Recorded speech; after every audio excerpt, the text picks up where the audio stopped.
guys and gals, never here from Drake Wing Gaming. Some of you out on Twitter, the Gaming Drag. Today I'm coming back at you with a Let's Play episode of Repeat, Owen's Path. So yeah, let's go ahead and jump right back into it, shall we? Alarm saying you were up, and let's go! I understand, sir, but please keep in mind, if Owen Lorelei is shown to be the source of the attacks, the rest of the family will act accordingly. You cannot protect him forever. The lackey bowed his head and quietly left the room, leaving Oleander on his own. Oleander stood alone in the room for several long moments, quietly thumbing the orange lily in his suit pocket. His face was grim. "Oh, dear Heather, I will have to break my promise to you tonight, but it is all in the name of Owen's safety." He sighed and stood up straight. "What a dangerous world we have left our child."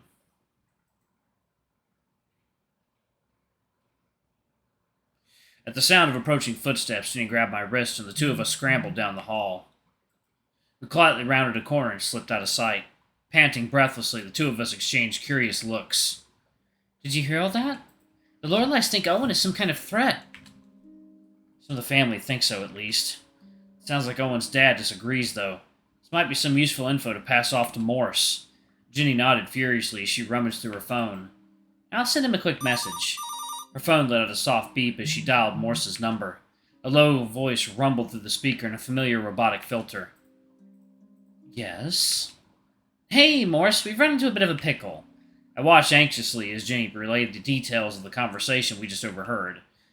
"Owen, a threat," he muttered under his breath. "That does make sense, given the Lorelei's current situation." "What do you mean? Something going on with the family?"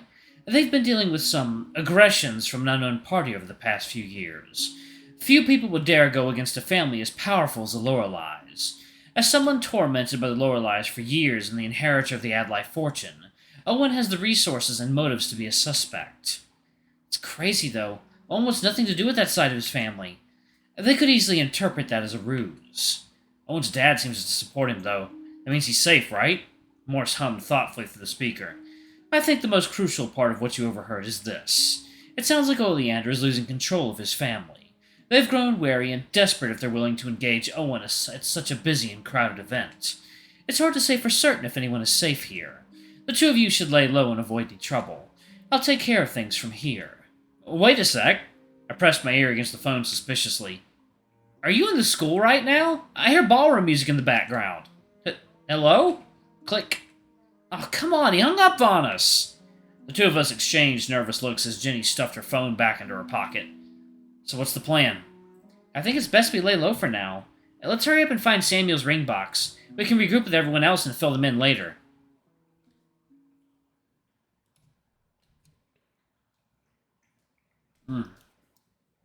Okay. Let's see, where could Samuel possibly have dropped his ring box? Searching is a hassle and we're running out of time. Let's just ask Echo to find it with his ghostly abilities. Jinny and I scanned every nook and cranny of the school, but no luck. Samuel's ring box was nowhere to be found. I flopped onto the floor with a frustrated sigh. "You really shouldn't sit on the dusty floor with a fancy suit." I shot her a withering look. "This is hopeless. Maybe Samuel left his ring box in his motorcycle or something. I doubt we're going to find it by wandering around aimlessly." And Jinny tapped her chin thoughtfully. "Wait, you mentioned before that you had little ghosty friends following you around, right? Maybe they can help." I squinted. "Oh yes, suddenly supernatural intervention is an option. Although it might be worth a shot. He's definitely helped me find stuff before." I glanced around. The hallways were empty. Only Jinny and I were here. This is a little embarrassing. I cleared my throat. "Hey, Echo? You there?" "Yo, why are you being so self-conscious? I never called for you in front of someone else before. It feels a little weird. Anyway, Jinny, this is my little ghosty friend, Echo. Can you see him?" Jinny squinted in Echo's general direction like an elderly man struggling to read his morning newspaper. A little? Looks like wisps of summer heat off hot pavement. I can tell there's someone there, though." Echo beamed with delight. "Ooh, this is a nice surprise. I'm amazed she can sense me at all." Echo waved his remaining good arm in front of Jinny's face. His hand passed through her like smoke. Jinny grimaced and leaned backwards. "Did he just touch me? Felt like a... Ha! Oh my god." "Excuse me?" Echo looked utterly scandalized. "Adrian?" Yeah? Your friend's a little dick. She can't hear me, can she? Tell her she's a little dick, Adrian. Do it for me. I glanced between Echo's fuming face and Jenny's confusion. Nah, I don't think I will. I'll remember this betrayal. Anyway, I hope you didn't summon me just to ruin my day. No, we need you to help us find Samuel's missing ring box. Echo sighed, his ears drooping dejectedly. I feel like I'm slowly turning into your personal lost and found detector. He sniffed the air gingerly. Nope, I think you found your missing item. Follow me.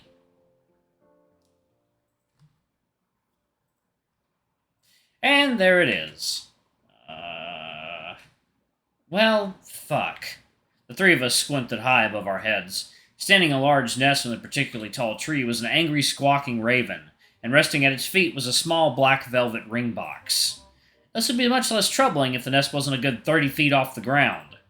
Well, ravens do like to collect shiny things.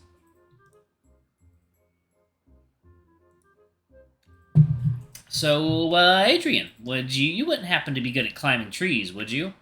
If I try to climb that, there's a 100% chance I fall and die instantly. Yeah, I figured. Any chance your ghosty friend can poltergeist that ring box out of the tree? Echo floated at my side and scowled at Jinny, clearly still upset. Do you see me right now? I'm literally falling apart at the seams. I prefer not to use my strength for anything other than emergencies, thank you. I turned towards Jinny with a sigh. Ghosty friend says he won't do it. How much of a friend is he? Okay, listen here, you little... Oblivious to Echo's furious rant, Jinny walked past him and scanned the tree branches above us. Maybe we can throw some rocks at it and knock it out of the tree. I don't want to destroy that poor bird's nest, though. I don't see any decently sized rocks around either. Do we really need to get Samuel's ring box? Maybe Owen can just buy another set for him. He's rich after all. We can't just give up now. It's right there.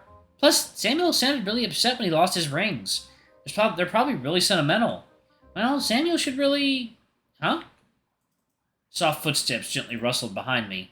It was so quiet I didn't even notice someone approaching us. Who's there? Oh. Hello, masked person in a white outfit. The tall, hooded figure was already standing close behind us at the time I noticed them. Imposing in both height and posture, the way they stood reminded me of a graceful cat with its hackles raised, ready to strike at a moment's notice. Their face was obscured under their large scarf and hood, but I could tell they were following our gaze up at the treetops. I exchanged nervous looks with Jinny. Hello? Can we help you? The figure stood silently, as still as a ghost. There was a brief glance between us and the squawking raven at the treetops before the hooded figure stepped forward. They moved with the practiced grace of a dancer. Each step felt weightless as they leaped across onto the tree and climbed up with elegant precision. They reached the squawking raven's nest within moments. With a gentle flick of the wrist, the hooded figure plucked the velvet ring box out of the nest and hopped out of the tree. The hooded figure remained silent as he landed lightly on their feet. They turned the ring box over in their hands for a few moments, observing it gently before presenting it to us. Jinny and I stared at them, our eyes wide. Oh, thank you for grabbing this for us. It was awfully kind of you. Jinny nervously took the ring box and retreated behind me. Who are you exactly? You know, Visitor's Day isn't exactly a costume party. The hooded figure stared at us for several long moments, their posture remaining disturbingly still.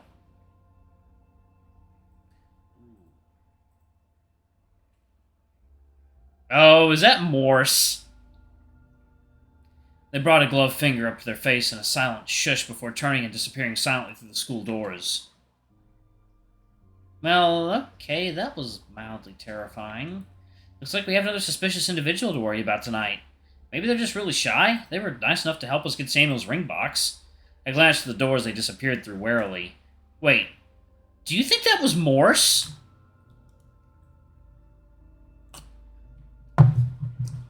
Jinny snorted. Nah, absolutely not. Morse is a drama queen, but he's not this extra. Plus, he's not that tall either. No, that's true. I'll be sure to shoot him a message about our mysterious helper, though. Anyway, let's hurry back to the ballroom. The rest of the gang's probably waiting for us.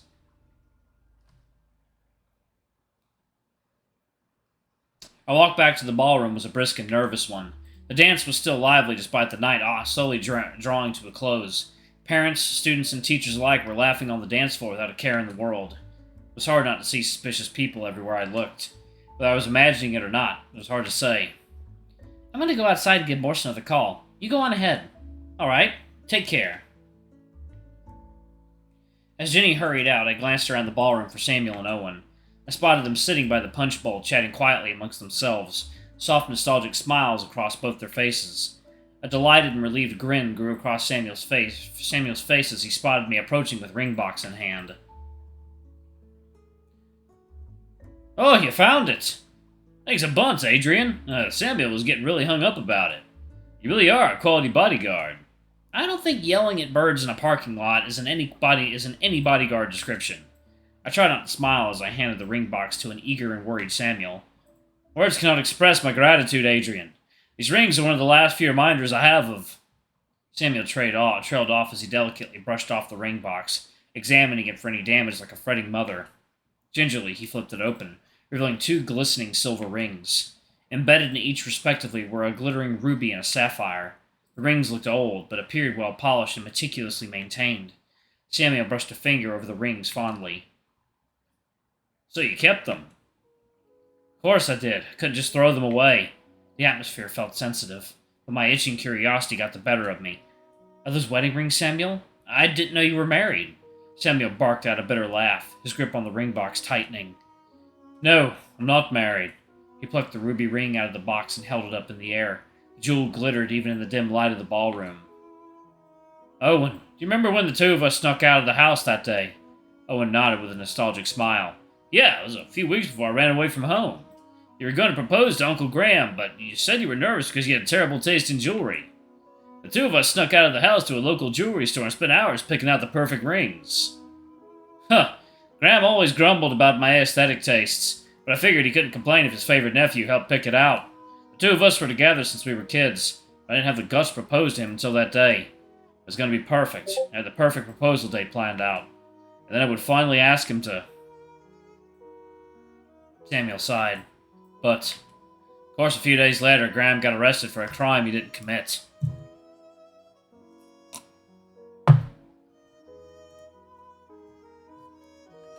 And then, Samuel gently placed the ring back into the velvet box.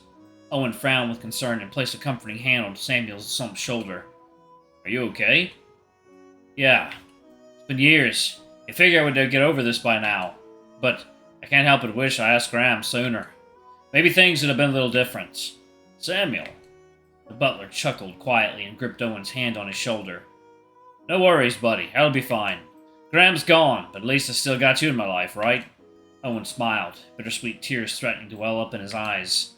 "Yeah, I'll be here for a long while." "Huh, you better. You still gotta help pay for that broken window." Samuel smiled and turned towards me. "Adrian, I gotta thank you for bringing me back together with my boy.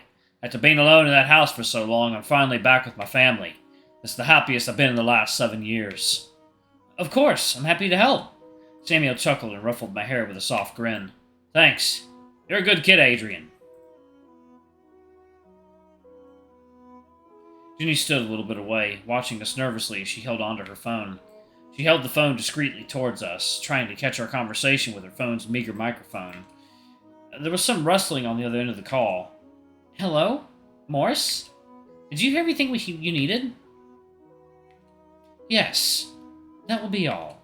There was a long pause. "Looks like Oleander will be there soon. Keep an eye out." Click. "Hello? Morse? Ugh, wonder what's gotten into him."